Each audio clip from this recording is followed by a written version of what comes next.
브리핑 있는 저녁입니다. 이연아 기자와 함께하겠습니다. 어서 오십시오. 안녕하십니까? 예.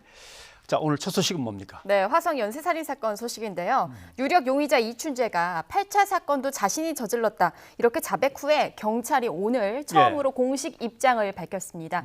현재 이 사건 전담 수사팀인 경기 남부지방경찰청은 오늘 브리핑에서 이춘재의 8차 사건 관련 진술에 유의미한 부분이 있다. 이렇게 발표했습니다. 그러면서 진짜 범인이 아니면 알 수 없는 그런 진술을 끌어내기 위해 노력하고 있다고 말을 했습니다. 네, 유의미한 부분이 있다. 경찰이 이렇게 발표했다면 8차 이 범행도 이춘재일 수 있다는 거에 무게를 두는 거네요. 맞습니다. 경찰은 오늘 이 브리핑에서요. 진술에 유의미한다고 본 부분이 어떤 건지에 대해서는 사실 정확히 밝히진 않았습니다. 하지만 저희 YTN 사회부의 취재 결과요. 이춘재는 8차 사건의 범행 장소를 구체적으로 그림까지 그려가며 설명한 것으로 확인됐습니다. 또 주택 침입 방법 등에 대해서도 상당히 구체적인 진술을 한 것으로 전해졌는데요. 이춘재가 범인이 아니라면 말하기 어려운 내용들을 털어놓은 겁니다. 경찰은 이처럼 이춘재 자백의 신빙성을 확인하기 위해 범인만이 알 수 있는 범행 수법, 상황 등을 구체적으로 이제 진술을 받아내는 데 집중하고 있습니다. 네. 그러면 이춘재의 진술 외에 경찰은 어떤 식으로 어떤 쪽을 어떻게 수사하고 있다 이 얘기입니까? 현재 경찰은 당시의 수사 기록 그리고 증거물 감정 결과를 재검토하는 등 객관적인 자료를 확보하기 위한 노력도 하고 있는데요.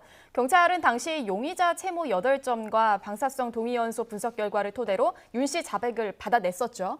그래서 현재 경찰은 이 두 건의 증거에 대해서 국과수에 재검증을 요청한 상황입니다. 일단 그 전문가의 이야기 직접 들어보시겠습니다. 그 당시에 국립과학수사연구원에 회신된 게 이번에 이제 과학수사 기법이 굉장히 진화가 됐기 때문에 이게 과연 그 당시 결과와 일치가 하느냐 안 하느냐 이런 부분이 굉장히 중요하거든요. 진화된 과학수사 기법으로 다시 한번 검증을 하자 이런 차원입니다.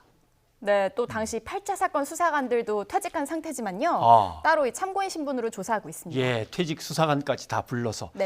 그러니까 예를 들면 신문 기사 같은 데에 장소라든가 당시 상황 같은 거 어느 정도 실려 있을 가능성이 있기 때문에 그런 거 외에 뭔가 범인만이 알고 있을 만한 것들을 물어봐야 된다 이런 거군요. 그러면 어쩌면 억울한 옥살이를 한 이 윤 씨 지금 재심을 준비하겠다고 한 것 같은데 그 진행은 어떻게 소식이 더 있습니까? 윤 씨 재심은요, 그 약촌오거리 살인사건 재심에서 무죄를 이끌었던 변호사로 유명한 박준영 변호사가 담당을 합니다. 박 변호사는 어제 자신의 SNS에 사건에 대한 개인적 욕심을 내려놓고 사건에 맞는 변호인단을 꾸리겠다. 윤 씨 입장에선 하늘이 준 기회라며 잘 살려가겠다. 이렇게 뜻을 밝혔습니다.